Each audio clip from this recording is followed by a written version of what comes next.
Hey people, welcome back to Lyoko, the Underground Castle, with chapter 5 and 6. Now, I might not be able to do another read-through next week, so how about I extend from chapter 5 to 6 to 5, 6, 7, 8 for a mega episode for the next 2 weeks. How about that?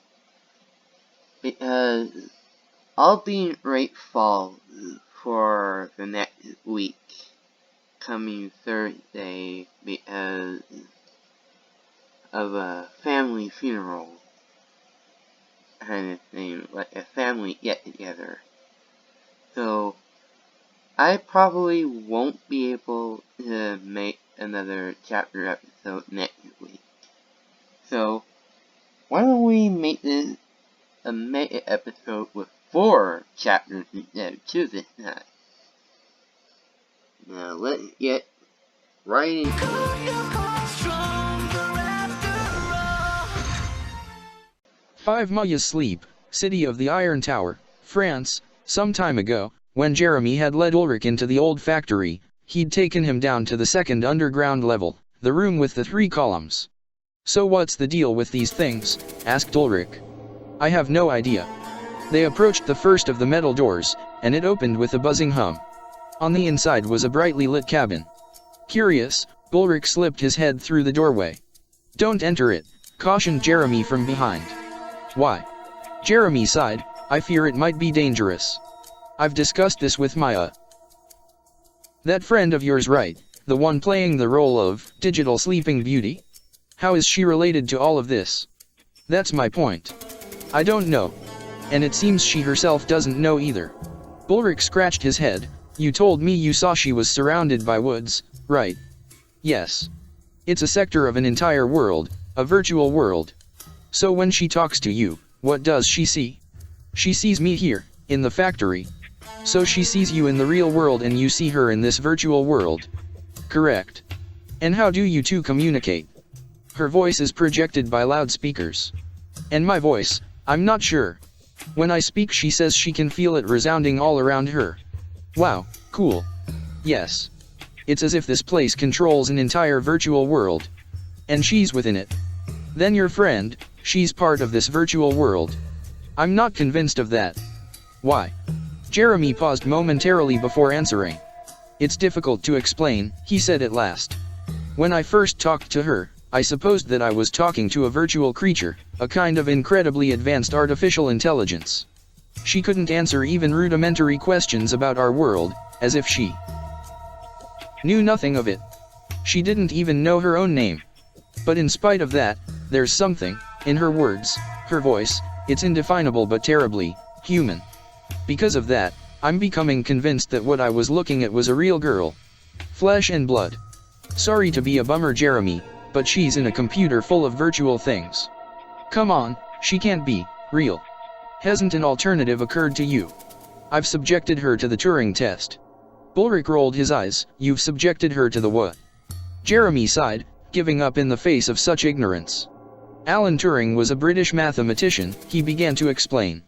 "He helped create the field of computer science. Amongst other things, he developed an experiment to determine whether something that appeared human was indeed that or just a machine. I think I saw something like that in an old film with Harrison Ford. There was this robot, only it didn't know that it was a robot," Ulrich commented, scratching his head. Jeremy cut him off suddenly. "Look, I subjected her to the test. And it came back with a positive result. So what I'm left asking myself is this: if Maya's a real person who's woken up to discover that she's inside a supercomputer, how the heck did she get there?" As he finished the sentence, he leaned against one of the sliding luminous doors, which opened with a soft rustling. "Wait a second," exclaimed Ulrich, having watched the little scene. "Something tells me you've already figured out the answer. Well, these columns might be the entrance."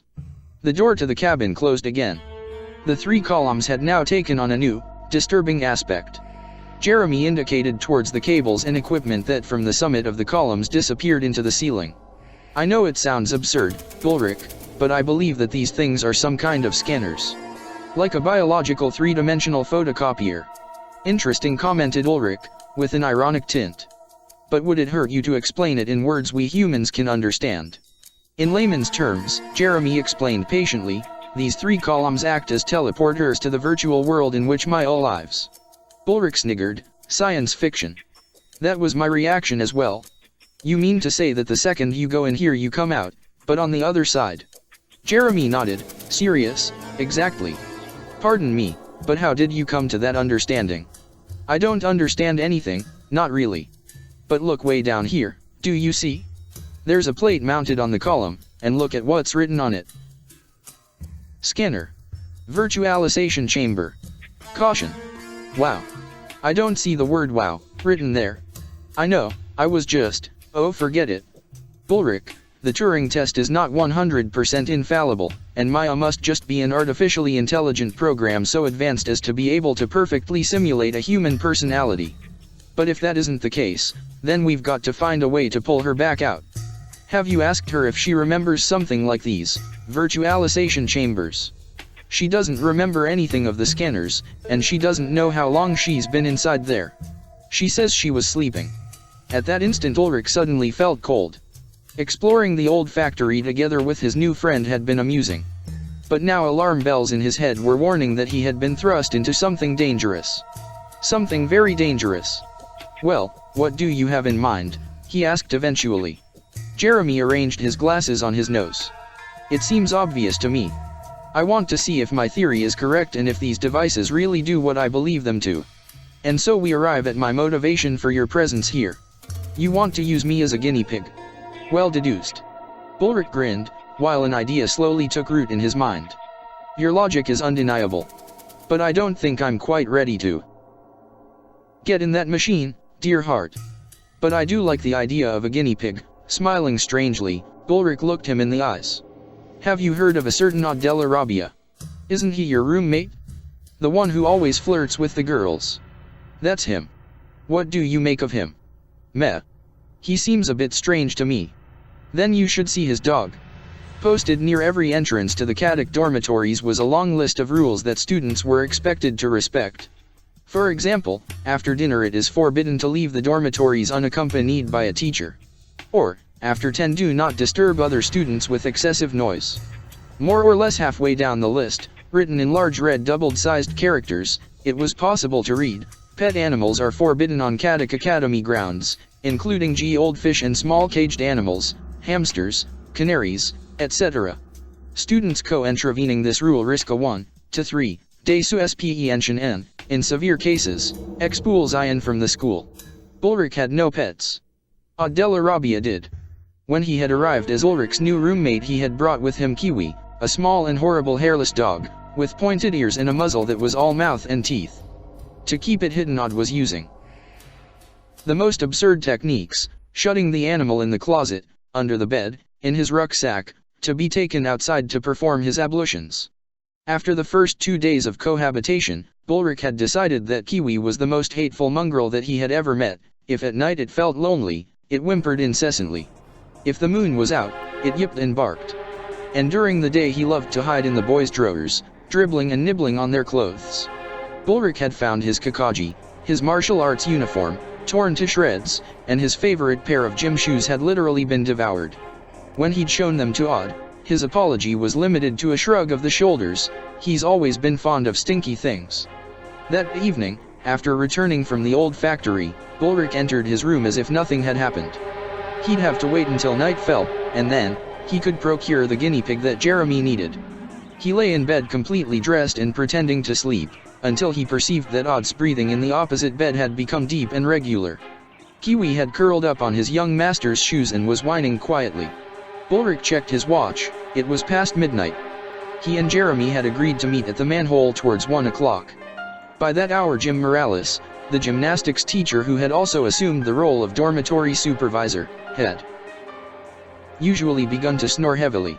He'd wait a few more seconds and then, mission green lighted.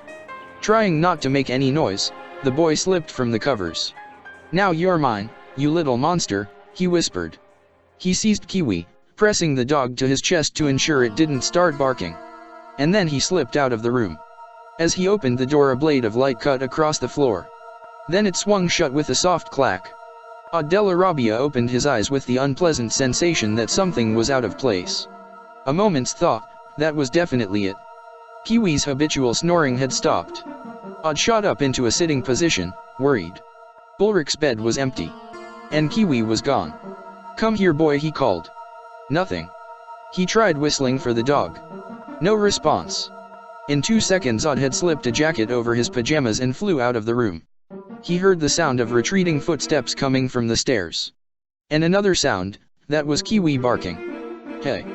But that means, the dormitory entrance door was open and Odd went through it without slowing down. He emerged running into the cool evening air. Ulrich's shape was disappearing between the trees in the grounds. Why had Ulrich taken his dog? A series of disturbing hypotheses began to cross his mind, but he drove them away.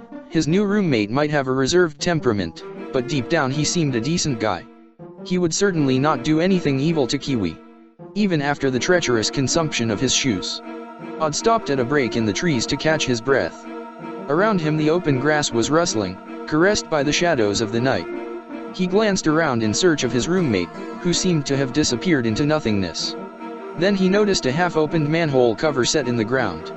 He ventured nearer and shifted it away. A black well disappeared into the depths. The boy inserted his head, but withdrew it immediately, disgusted at the stink that was rising up through the duct. Wait a second, he had definitely heard the sound of footsteps in water, so Ulrich had gone down below ground. And if Ulrich had made it down, then so could he. After he'd plugged his nose, obviously. "So cute," exclaimed Maya from inside the computer, while Ulrich held Kiwi up in front of her. "But how exactly do you see us?" asked the boy, his curiosity evident. The girl smiled. "A window appears floating in midair in front of me. And you're on the inside." "Wow, weird," Ulrich exclaimed, observing her on the screen of the control room. "It's like some kind of video conference." Jeremy was operating the computer, his attitude professional. "I'd rather say it's a sophisticated user interface for a virtual reality world exploiting webcams, microphones, and goodness knows what else. In any case, Maya, soon you'll be able to meet Kiwi in person. I've found a virtualization application on the computer that should do the job. I'm about 98% sure this will work perfectly. So we'll send the dog to you, then we'll try to bring it back, and once we've verified that it's healthy and unharmed, we will try to enter as well, or attempt to pull you out. Don't get too ahead of yourself," Ulrich whispered to him. "Take it one step at a time. So let's start with making the little monster disappear." A strange light had ignited in the girl's eyes. "You are certain of what you're doing, Jeremy, right?" "Of course, that is, well no, but, you mustn't worry," Jeremy tried to reassure her. "It's only a test, and perhaps it won't be of any use to us first time round. This supercomputer is terribly complicated. And perhaps, tragically, in the course of the experiment Kiwi could be lost to us forever," sneered Ulrich from beside him. Jeremy threw a glare at him. "You better go below. Put Kiwi in one of the scanners, close the door and get back up here. I'll wait for you to return before I begin the countdown." As Ulrich rode down the lift, the dog licked his face, happy at anything. "You can't imagine how displeased I am at you to have to get rid of you like this, you little monster." 5 minutes later, Ulrich had returned. "All clear." "Okay," nodded Jeremy. "Maya, get ready. You must be ready to report anything that happens on your side. Commencing countdown, 50 seconds, 49, what was that?" asked Ulrich suddenly. "What was what?" "I heard a noise. As if someone was using the lift." "You better go check on it." Ulrich glanced towards the countdown that was proceeding relentlessly. Later he murmured. When Odd arrived in the scanner chamber he was finally convinced that he was in some kind of a dream. Or a nightmare. In short, completely divorced from reality. He could overlook the sewers and the iron bridge, and even the abandoned factory and the creaking lift. But the room in which he was now standing, with its strange ultra-technological showers and all the lights, was something too incredible to be believed. "Weird," he breathed, his eyes opened wide. In response he heard a weak bark. It was quiet and muffled. "Kiwi." Odd cried out, where ve you hidden yourself? Come here, boy. The dog began to bark frantically and started scraping from the inside of one of the strange columns. Odd approached it running and schemed one of the walls, which slid open by itself. 3, 2, Kiwi leapt out like a bullet and struck Odd full on in the stomach, causing him to lose his balance. Hey, calm down, he said, leaning against the cabin door to prevent himself falling. That was his key mistake. Kiwi launched himself between his master's legs, causing him to stumble, and at that point the sliding door began to move again. Scrabbling for a handhold that wasn't there, Odd tipped into the column, the door shutting and sealing itself behind him. 1. 0. Virtualization. The light inside the cabin became a blinding flash that struck him like a blow. Odd felt himself begin to rise, pushed upwards by strong jets of air that buffeted at the hairs on his head. He squeezed his eyes shut. His skin was itching, and the hairs on his arms were standing on end, and then, he plunged down and landed like a cat, reflexively springing onto his hands and feet to mitigate the impact. This was insane. And now where was he? The images his eyes perceived had the unreal shapes and colors of a video game's 3D graphics engine. There were trees that reached so high that their tips were lost in the sky. It was light and bright, even though there was no sign of the solar disk. And the ground was covered in colorful weft, varying from chestnut brown to the color of sand. There did not seem to be a horizon, and instead the landscape around him just vanished into the distance, aseptic and deserted. Odd swallowed. Okay, it now looked as if he had ended up inside a video game. The virtual sensations were so strange and strong at the same time that Odd instinctively tried to block them out by covering his eyes with his hands. An instant later he withdrew them, fearful. These were not his hands. Now he inspected himself with greater attention. He was no longer dressed in his pajamas and the jacket, but a set of some kind of violet overalls. His hands were wrapped in gloves that had claws on the ends of the fingertips. Like the landscape, his body was unreal, and from the small of his back there now sprouted a tail that swayed from side to side. And the most incredible thing was that he could feel it, he could perceive its soft fur testing the air. He probed his face, perplexed. That head remained normal, but his hair on his head was now spiked straight up like that of a punk, and over his forehead he could feel two soft growths similar to fur ears. Hey, have I become some kind of supercat? Odd, a voice drew his attention. The boy turned, trying to perceive who had spoken to him, but saw nobody. It seemed as if the voice was coming from directly inside his ear, as if someone had implanted an earphone in him. Oh please no, the voice exclaimed, annoyed. How can you possibly be in there, Odd? With a certain degree of surprise, Odd recognized the speaker as Jeremy Belpoise, the class megaswat. Jeremy? Is that you? Yes. It's me. Where? How are you hearing me? Do any of us understand this? But I'm receiving you loud and clear, and I can even see you on my monitors. Odd, a second voice introduced itself, this one more familiar. Bulric. Do you know the trouble you've thrown me into? Bulric's voice sounded incredulous. Let me make it clear that it's your own stupid fault that you're down there instead of that flea-bitten mongrel of yours. Hey, guys, am I missing something here? Can anyone explain to me what this place is meant to be? Because I'm getting the vibe that it's not quite normal. There was silence. And then, Jeremy's voice confirmed it. That's about the sum of it, Odd. You're in a virtual world that's running off a quantum supercomputer. Quan what? Let me guess, this is a joke, right? Can you show me the trick behind it? The cabin that you entered, and which Kiwi should have been occupying, was a virtualization scanner, a Bio 3 dime. Hey. Odd burst out, slowly beginning to lose his patience. Pardon me for interrupting, buddy, but can you please explain how I got this? Wow. Bulric interrupted in excitement. He's got a tail? Maybe, Jeremy stammered. Possibly the avatar that materializes in the real world does not correspond completely with your real body, but is cross-referenced with your self-perception and, oh damn, but that would imply. Jeremy snorted. Perhaps you always subconsciously wanted to be a cat and the computer has simply made you look like one. A cat, repeated Odd thoughtfully, looking over himself. So where am I now? On Lyoko. Lyoko. To be precise, you're in the forest sector of Lyoko. And is there anyone else, aside from me, inhabiting this dump? There is a girl. Maya. Is she pretty? She's not your type. She has elf ears. So aside from me and the elf girl, there isn't a small army of little monsters that resemble armored mushrooms and which move around en masse. No, I've not seen anything like that. Then they must have arrived while we were housekeeping because they're right in front of me. In the factory, Jeremy battered the keys furiously, maneuvering the framing with which he monitored Odd's movements.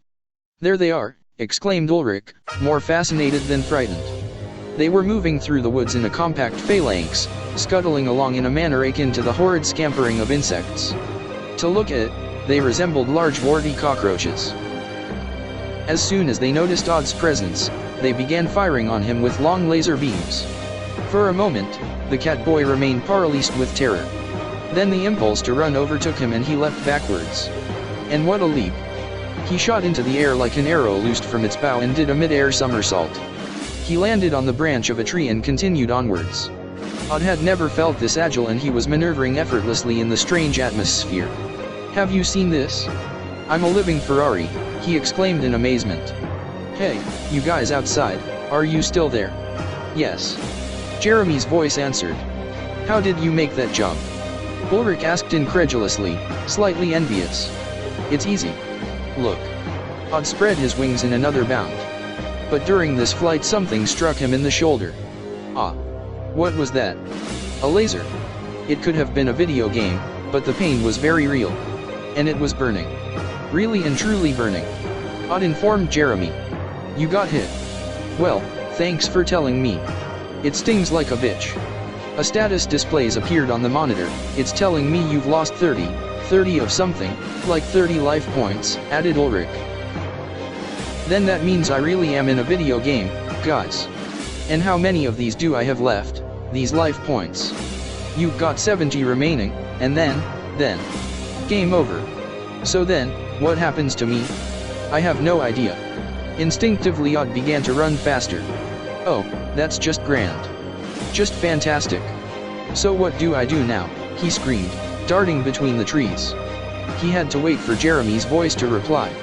You should see something like a white tower in front of you. I see it. Great. That's Tower 3. It's right on the edge of the forest sector. And that means that's where Maya is. If you can reach it, you should be safe. Odd turned, frightened. Behind him the cockroaches were catching up. Here the forest opened out into an open expanse set with shrubs, which stirred in a virtual wind. Don't go that way, an unfamiliar voice called out to him. The tower's no longer secure. Wham! Laser beam. Odd dodged it and took a moment to check around himself. Several steps to one side he could see a girl, not particularly tall, with pointed ear tips and a bob of comically pink hair. She was squatting between some of the bushes. You're Maya. Yes. Come with me, quickly. Odd swung around and began to race after her, asking no questions. The umpteenth laser beam whistled overhead, shattering a rock into 1,000 fragments. Jeremy. These things mean serious business. Please tell me you've had a brilliant idea as to how to pull us out of here. Odd shrilled. No. What I'm seeing on my screen is totally incomprehensible. But, there is another tower, not too far from you. Great, how do we get there? Go straight for now, and I'll tell you when to turn. The computer is, yes, it's showing me a map of the sector you're in. Arg.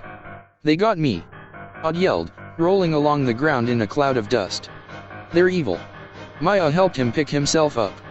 Which way now, Jeremy? She asked anxiously. To your right. The tower is, it's beginning to flash. It's flashing red. I'm okay, let's go. Odd whistled between his teeth, shaking his cat tail. Then he heard Ulrich's voice resounding around him. Jeremy, I can't just stand here and watch. I'm going down to the scanners. When Ulrich arrived in the room with the 3 columns, his heart was clocking 1,000 miles a minute. Remorse and anxiety were churning in his gut. It was his fault that Odd was in this ugly situation, and he intended to do something about it as soon as possible. He had been a martial arts practitioner since the age of 5, the prospect of facing off those disgusting cockroaches did not bother him in the slightest. Be quiet, you stupid dog, he hissed at Kiwi, who was running around the room barking. The scanner that Odd had entered was sealed shut. So Ulrich hurled himself into the next one along. He waited. Then he began to tap at a keypad that he found mounted on an inside wall. "Jeremy, do you read me?" he asked.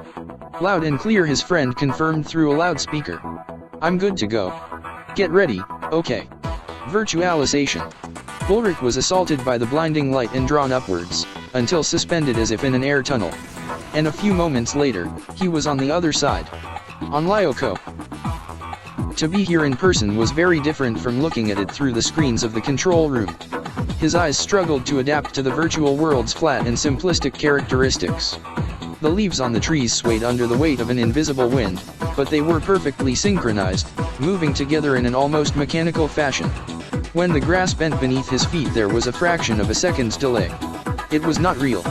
It did not truly exist. Ulrich remained immobile for a few seconds, disorientated. He was perceiving everything in a different way, even if he could not define how. It was like being underwater, or wrapped in a thin layer of film that impeded his movements. And he had changed clothes. He was attired in a samurai kimono and on his feet was wearing string sandals over long white socks. Affixed to his belt was a katana, a classical Japanese sword. "Incredible," he breathed, assessing the blade. "Ulrich. Your theory's correct, Jeremy. Anyone transported here assumes a form that reflects their inner nature. And Ulrich's inner nature, judging from this, was that of a samurai." He tried to orientate himself in the dense vegetation of the tall trees. Where are the others? But he didn't need to hear the answer. A high-pitched scream cut through the air off to his left. "Maya," he heard Jeremy's voice echo, clear and forcefully inside his ear. "Maya's been hit. Except, the computer isn't deducting any life points. I don't know what that means, but please take care. It means she isn't real," Ulrich thought to himself. But he didn't say it aloud. 2 giant leaps later he caught up with them. The elfin girl was running flat out, while Odd vaulted from one branch to the next and tried to draw the enemy's fire. Ulrich, however, took the direct opposite approach. He unsheathed his weapon and launched himself straight at the first cockroach. Dodging a laser blast, he struck the robotic insect, swinging the katana against its carapace. It was like punching an anvil. Ulrich hit the ground rolling, recovered his footing and checked to confirm that the impact had not shattered the sword. That done, he swung round and locked his eyes on the enemy. "Go ahead, make my day." The monster had neither eyes, nor a mouth. It was just a carapace with a mass of dark, tentacle-like limbs.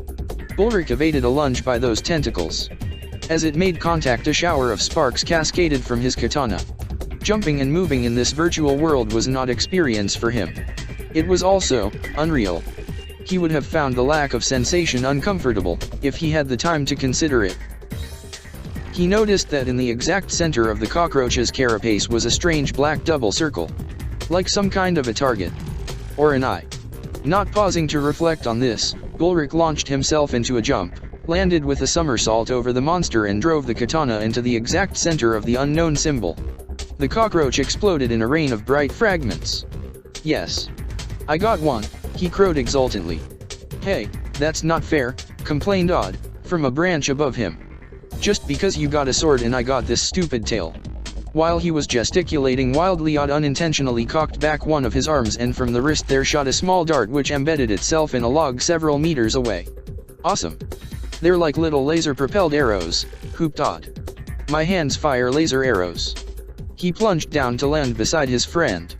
The cockroaches slowly pressed in and encircled the 2 back-to-back boys, 2 against 1.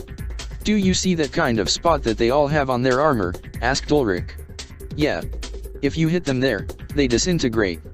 "And what if we get disintegrated instead?" The 2 roommates glanced at one another. The whole situation was so insane that neither of them felt particularly afraid. "You know, Odd, I guess I kind of owe you an apology for kidnapping Kiwi, and for getting me trapped in a virtual world where I'm a giant purple cat. You look like the waiter from a sushi bar and where big robot cockroaches are trying to kill us before we can hide from them in a sparkly tower." "Well, that as well. You owe me nothing, man," Odd replied, smiling honestly. "I love this." And then he leapt off, hurling himself onto the nearest monster. Aiming his arm, he screamed, "Laser arrow!" Maya was running at breakneck speed, her eyes fixed on the white tower coming into view a short distance ahead of her, partly hidden in the trees. The structure resembled a giant candle, the walls smooth and uniform, but emanating from it was a threatening halo of red light. The closer she came to it, the more she felt the impression of a negative energy spreading in the air. And it was not the first time that she had sensed this strange presence. Fragments of memory began to surface in her mind. It was a signal to the monsters, calling them here. An alarm klaxon. Maya knew this instinctively. And she also knew that there was something terrible behind the signal. As she ran, she suddenly began to remember. To remember why. And who. Jeremy, she cried. I've just recalled something important. Tell me everything. I know who's calling the monsters. Who is it? X.A.N.A. X.A.N.A. It's the name of this world's ruler. It's XANA who controls Lyoko. And he hates me. He hates all of us. He hates us? Why? I don't remember, all I know is that he's insane. And the monsters are in his service. Can't you hear the sound? What sound? It's a call to the monsters, coming from the tower. And the tower is flashing because it's been infected. XANA has infected it. Like a virus, Jeremy realized with a shiver. But why is he attacking us? What kind of a question is that? Doesn't a missile destroy anything in its path? Then, another fragment of her memory slotted into place. He doesn't want me to enter the tower, why? Jeremy asked again. Because Maya answered, almost trance-like. Because I can purge him, I can treat the infection. Jeremy was so struck by that revelation that he didn't say anything. And there's a symbol, Maya continued, after a moment's silence. An eye. Yes. The eye of XANA. You've got to tell the boys to hit it. It's an imprint he leaves on his monsters, but it's also their weak spot. Jeremy smiled. Don't worry, they already worked that one out by themselves. As she reached the base of the flashing tower, Maya heard a mechanical buzzing and stopped abruptly. Right in front of her appeared something roughly the shape of a giant crab, standing at least 2 meters high, with repugnant legs and a dark and swollen head. She threw herself to the ground as a ray shot from its pincer and tore a black scar into a tree trunk behind her. Then she was back on her feet, and started running again with her heart jumping into her throat. She was frightened to death. Jeremy! It's following me, she cried despairingly. He quickly consulted his monitor. 3, 4, 5 dots had suddenly appeared on the map. There are more of them, and they're right on your heels. Don't stop running. I can't give up. I'm the cure. The only cure. I know how to stop this. And DX.A.N.A.'s afraid. Afraid of me. There was another terrible buzzing. This time the land beneath Maya's feet tipped upwards, and she rolled to one side. Recovering, she started to run again. But it was too late. The giant crab was almost on top of her. Then she saw movement, and 2 figures dropped down behind her. Odd and Ulrich. Get away. Ulrich yelled. If you want her, you'll have to go through me, you overgrown appetizer. The crab obliged him. Wham. Odd took a direct hit and decompiled into nothingness. As if he had never existed. Ulrich fell to his knees at the sight, dazed. Jeremy, is he dead? Silence. Then Jeremy's voice resounded around them again, strong and clear. Definitely not. He's just exited one of the columns in the scanner room. He doesn't look like he's in the best of shape, but alive. Yes, he's still alive. Hardly game over then. The crab reared back and then struck the ground with its pincers, opening up a chasm. Not for us, from what I can see. But Maya doesn't have those life points. Ulrich looked towards the girl with the pointed ears, who was still running towards the illuminated tower. So we can't let them hit her, she's special, Ulrich. How? What's she going to do in the tower? I honestly don't know. She is the cure, he thought to himself, but he had to wait to understand how. The elfin girl tried not to think of the monstrous army pursuing her. She tried to ignore the sibilant hiss of Ulrich's katana as he struck it against their armor. While her calf muscles cried out in fatigue, she kept on running her desperate race, almost ready to burst out into tears, one step after another, climbing the slope, closer and closer to the ever nearer glowing tower. Tears. A computer program does not cry in fear. A computer program does not run for its life. It has no self-preservation instinct. The tower was only a few steps ahead of her. So close. Now she could almost touch it. Still running, she threw herself into it. She passed straight through the white walls like she would a wall of smoke. She was inside. Inside the tower. There was a lonely, absolute silence. The sounds of battle raging outside had been completely cancelled out. As if they were never there to begin with.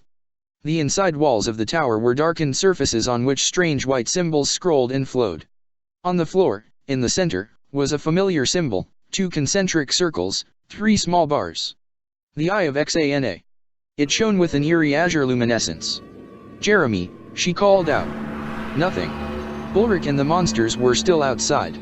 It seemed that they could not enter inside the tower. But, then, how did I? "You just passed through the wall." Jeremy cleared his throat. In computer science terms, it could be described as the tower's firewall recognizing you and, cut it short, Einstein. He was interrupted by Odd, who in the meantime had returned to the control room. The girl glanced around her surroundings, uncertain of what to do next. Trembling, she approached the eye on the floor. As soon as she touched it, an invisible force delicately lifted her off into the air. It pushed her upwards towards a high and unseen ceiling, until she came to a halt before a simple rectangle, almost transparent and floating unsupported a few centimeters in front of her. It was a display.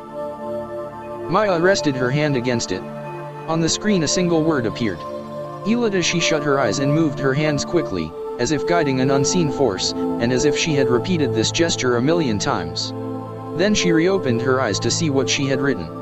Code Lyoko. There was a sense of suction, like the pull of a whirlpool. It felt as if some kind of energy was disappearing, having been cancelled out. "Tower deactivated," a mechanical voice finally announced, rumbling around her. Then the tower came to life, the symbols on the wall becoming a cascading fall of letters and numbers. "I did it," she exulted. Jeremy's voice now trembled with emotion. "The monsters, they've disappeared." Inside the tower, the girl smiled. "That's all there is to it." "But what does Code Lyoko mean?" "Jeremy, it's the cure. And now I'm remembering other things as well. Such as X.A.N.A is not the ruler of this world. I am. You. Yes, don't you see? And my name's not Maya. I'm called Elida." Now, I'm headed in the back.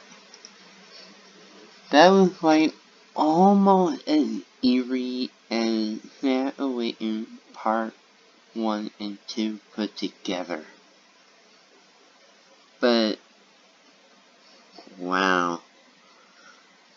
That is almost like the whole episode in of itself. But instead of like, or an Odd finding another tower and trading themselves into the ice sector,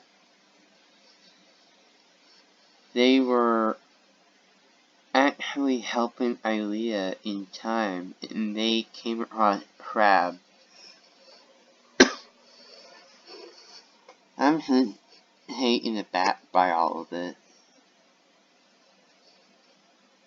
And I'm kind of surprised. I'm about to record chapters like 6 and 7 if I can. I'm kind of surprised that this was a very, very long chapter. So, anyway.